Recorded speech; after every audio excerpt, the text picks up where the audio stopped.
The Social Work Planet podcast acknowledges the traditional owners of the land. We are grateful to be on this beautiful land of the people of the Kulin Nation on which we record this podcast. We pay respect to their elders, past, present, and emerging. We also recognize and respect the dignity and uniqueness of each individual. Thank you for listening, and we hope you enjoy this podcast episode.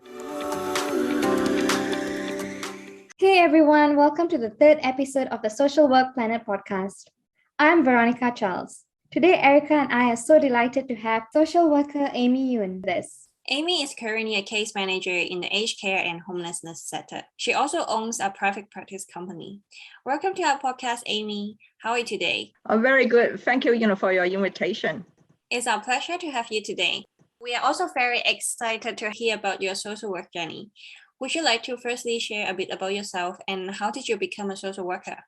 Many years ago, I graduated, my high school, in 1980s. And then I start, working in some business sector, like such as bank and some, business, company, before. And then I work in an anti-corruption, commissioner, when I was in Hong Kong. So I was born in Hong Kong. However, I didn't like it. I like, serving people.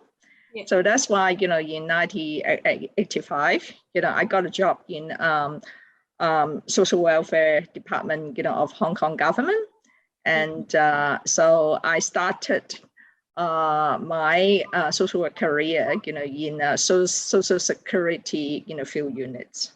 And then so in the daytime, I work, for social security, field unit, similar, to Centrelink. And then in the evening, I continue, study social work. So I studied the evening course in Hong Kong Polytechnics. So I graduate, I got my diploma, of social work.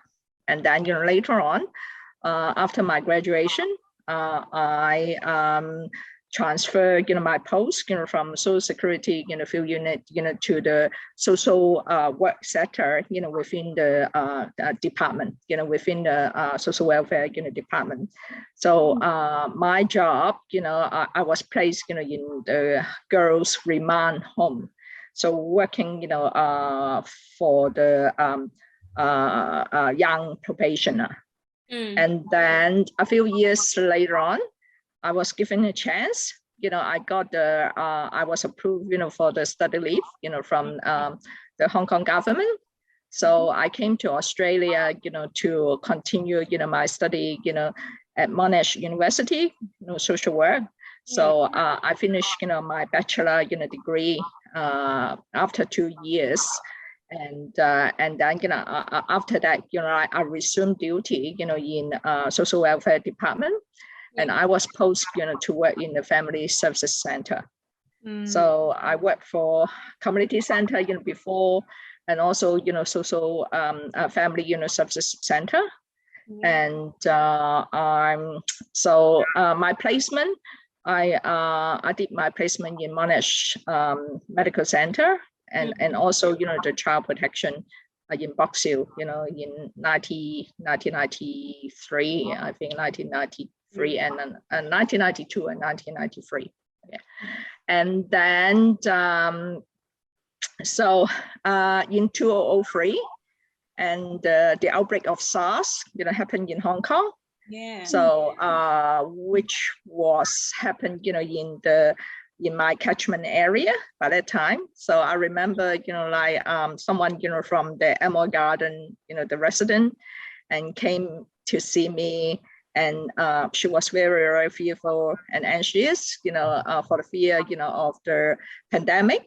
And then shortly after, in the evening, the whole building, was locked down. Yeah. So that was another challenge to me. And then in 2003, and my family, decide and want me, to migrate to Australia. So that's why, 2003, I migrated to Australia. And I got the job for this, aged care and the homelessness, program, so called the Assistance Repair and Housing Program, and started, my another career pathway, in Australia, and until here. And then in 2015, I decided, to set up my private practice, to serve more, in the community. And that is my career journey. Wow, it is amazing to hear how you have changed your career pathway from the business sector to the social work sector. How would you say your social work career experience has been so far? I think a lot of challenges, all right, and I think it is very fulfilling, right? And I had a lot of job satisfaction, arising from my role, no matter in Hong Kong or in Australia. And the profession, or my role has given me a lot of life experience and job satisfaction. It's really lovely to hear that you have had great job satisfaction. I think it's very important in one's career to have job satisfaction. And speaking of this, you mentioned that you have been working within this aged care and homelessness program since you migrated to Australia. Would you like to share a bit about your role as a case manager in this program? Okay, yeah, I have been, with this program, I think approaching 18 years. So in the meantime, I also, did, the other position, in other programs as well. But I still love, this position. It gave me, a lot of satisfaction, because this is a very small program. What I described, it is a very disadvantaged program. All right. And then a lot of challenge, without the resources, and also the cases, coming from, different, diversity and complicated, background, such as, elderly abuse, domestic violence, and gambling, mental health, and of course, the homelessness. And so that program, requires, me a lot of advocacy skill. Advocacy, not only, for individual, but also the system as well. The system, and also, the culture, the structure, all right, the government structure as well. So that gave me, a lot of satisfaction, because when I took up the position, this is only a pilot project. A pilot project, that is, the government review the program, every year to extend, the funding to support the program. And then, with our collaboration, with our network. So we did, some policy changes. So we advocate, to the Canberra government. And so we have to, do a lot of presentation and research, collecting data, and case study. And then end up, this program was confirmed as a permanent part of the permanent and aged care program. And now we still, do a lot of, advocacy. So I show appreciation, to my coworkers. And then, we work together. And even though, this is a national collaborative, approach as well. So it was so inspiring. And also, we can see, how disadvantaged, it is. And so at least, now the Canberra government, is aware of the program. Yeah. And I think, they are doing, some changes, as well.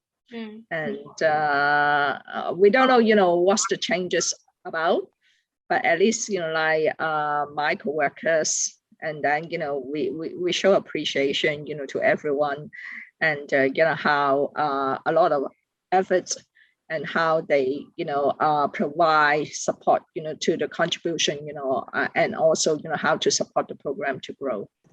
Sounds like this program has given you a great opportunity working at both the micro level with the clients and also at the macro level to advocate for policy changes. So what are some of the highlights that you would like to share with us today of your social work career experience? So I may, forward a poster, to you, in 2016. And I organized community forum and to raise awareness, about the homelessness, in coal communities. And it was very, very successful. All right. And I think, that's was the highlight, of the program, what I did, before. And so it's not easy, how I could, engage, like the people, coming together, and then, using the forum, for discussion and raise the awareness, of the issue. Wow, I can see that you really paid a great effort in that forum to raise awareness of homelessness. And I'm really glad to hear that it was a successful event, despite it being a challenge to you at that time. As mentioned before, we know that not only do you work at the macro level, but you also work directly with clients. Do you have any particular experiences that you would like to share with our listeners? Maybe I want to use this case study, to share. All right. And actually, in two cases. All right. The first case is I work collaboratively, with the lawyer of legal aid, and also senior rights, Victoria, regarding a domestic violence case. And the English woman, she was almost killed, by her husband. And then, the episode, was known to us, and it was provided, like the information was provided, by her hairdresser. So she was socially isolated, and the husband, was very controlling. And then, she was almost killed by the husband. The husband using a pillow, want, to stop, her breathing. Oh no. And so she had no place to go. She was only allowed to get out, of the house when she had the hairdressing. So that incident, was reported, by the hairdresser. And how we work together, with the Community Legal Aid Center and Senior Rights, Victoria, and the Housing Department. All right. So we try to rescue, this woman and get rid, from the house. And it was very, very challenging and quite risky. All right. So if, the incident, was known to the husband, I think the woman, will be killed. But fortunately, like my side, I advocate, for her. And then because, there was a long queue, to waiting for a public housing unit. So under these circumstances, like I advocate, for this woman. And shortly after, her housing application was approved with priority, housing. And we found, a housing unit very suitable, for her, and how we support her to escape, from her husband. So end up, she was saved, and then she moved, to the new public housing, and I support her, how to, set up the home. Because she had no furniture, and I need to, organize the furniture, for her, and organize, services for her. And at least, like she was safe, and then she had, her own life journey. So that was a very successful case, and I have a lot of satisfaction. So end up, like I work with the other co-workers, the lawyer and the senior rights, consultant. We were so happy, with this case. So that was one case. And then the other case, actually, I have the newspaper cutting, and I will forward, to you, if you want to publicize. So that was another very, very sad case. The lady, was from Hungary, all right. And so she run a very successful business, before. So she was the wedding dress, maker. So very beautiful, wedding dress, like she showed me, all the photo, very high quality. So she owned a house, before. However, because of the failure of the business, and then her business, got bankrupt. And then, she have to, sell a house, and then end up, she was homeless. So she had been homeless, for several years.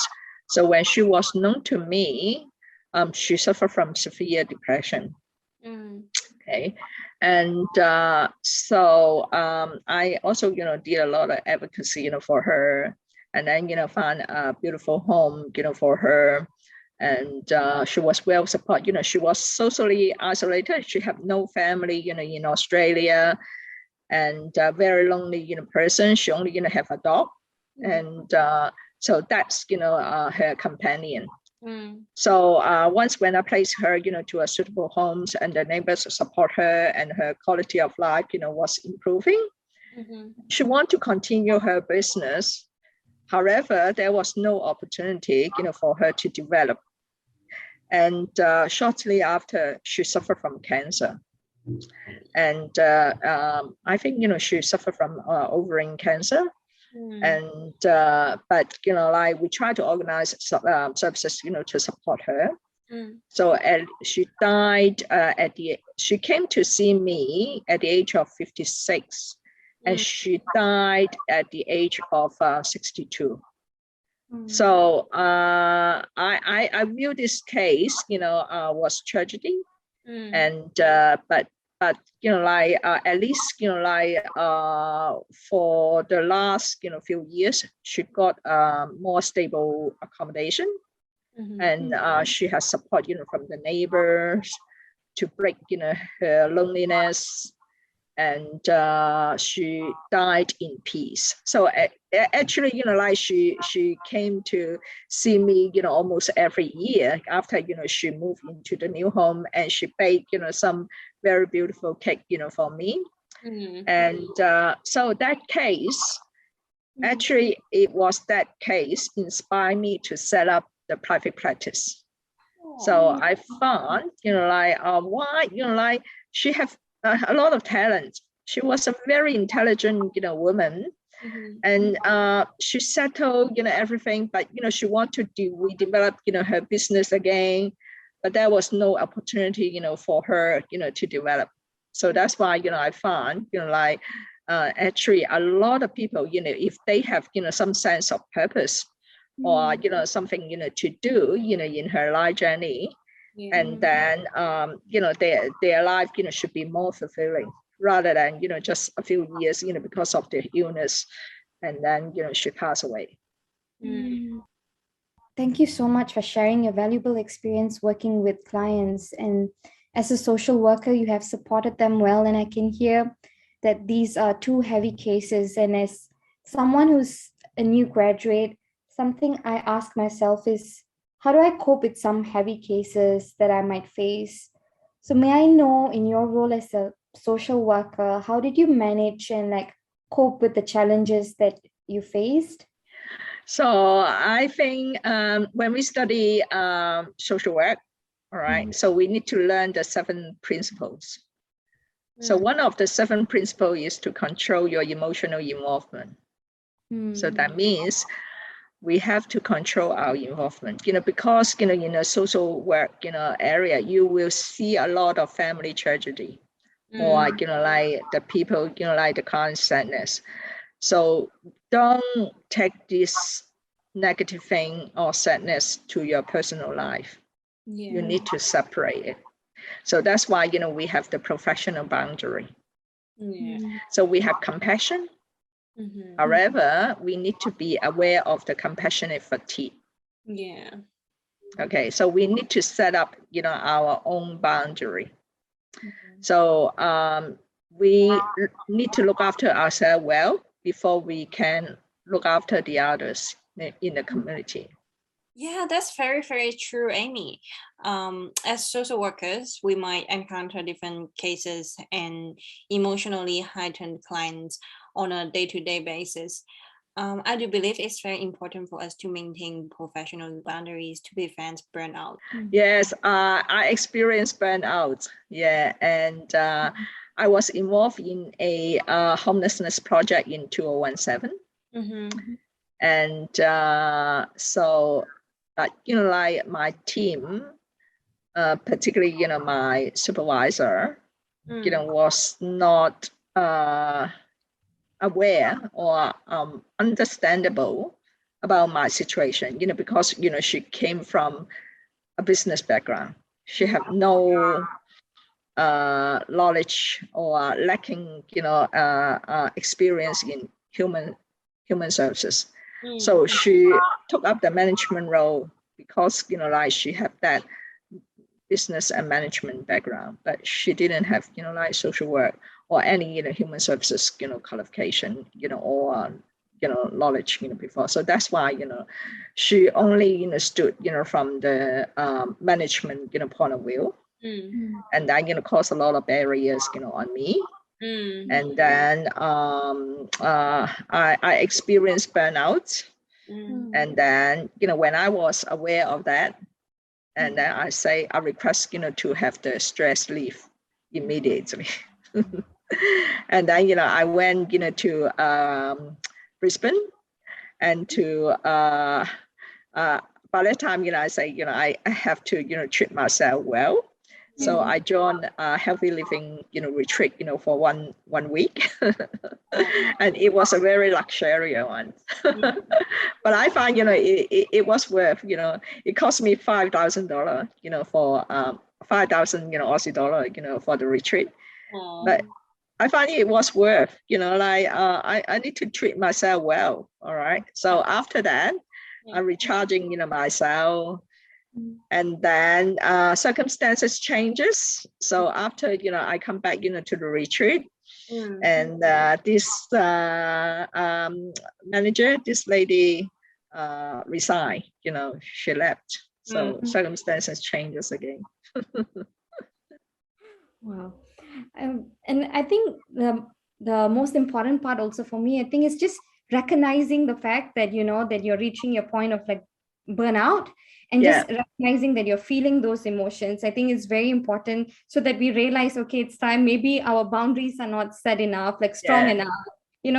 This quote that I hear people say often, that, you have to put on your own mask before you are able to. Yeah, exactly. Yeah, exactly. You have to, put on your own mask, because you put the mask, to the children. Yeah, exactly. So sometimes it can be really challenging at work. So, like, besides taking care of your own self-care, what keeps you motivated in your role? I think, my satisfaction was when I saw the clients' changes. Because social worker is a change agent. So when you saw the client changes, so I will have another newspaper cutting, and that's an over 80 years old lady. And I saw, her changes, and that's the satisfaction, I got, from my career. All right. So of course, this career support my living, and so that, I can have a stable income. And also, I learned a lot of things, from the client, from the client story. So, and also, like I build friendship, with a lot of, friends, like in the community, or other, service providers, or even though, like my co-workers. So that's made me, connected, with the world. So otherwise, maybe my world is very, very small. So my world will be very small. You're just limited, with a family, or, like a small group of people. But, this profession can widen your eyesight. You can see, more things and more real picture in life. Oh, that's beautiful, Amy.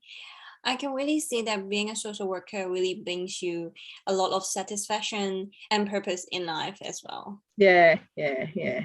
So I think, like when you understand more about the real life, and then you have a more, like your plan, for your own life is much better. Yes, that is true. Thanks so much for sharing that. And so as we are reaching towards the end of this episode, So I was just wondering, like, do you have any advice or anything that you would like to share to our listeners? I think, I would like to use two phrases, to conclude the interview. All right. Yeah. So as a social worker, so we are working with the client, for the client, by the client.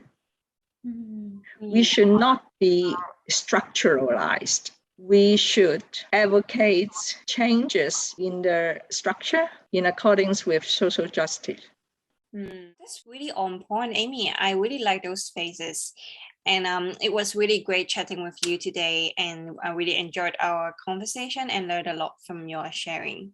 Thanks again for joining us today. We hope you have enjoyed this episode. Thank you for tuning in and supporting our podcast. Don't forget to subscribe to our Apple Podcast, Spotify, and YouTube channel, and turn on the notification of our channel so that you won't miss out on the latest episodes. If you enjoy this podcast, feel free to leave a 5-star rating or a review. It will really help this podcast to reach more people. Follow and get in touch with us on our Instagram, Facebook, and LinkedIn pages. Don't forget to tune in once every 2 months to listen to us and experienced social workers talking about all things related to social work. Take care and stay safe.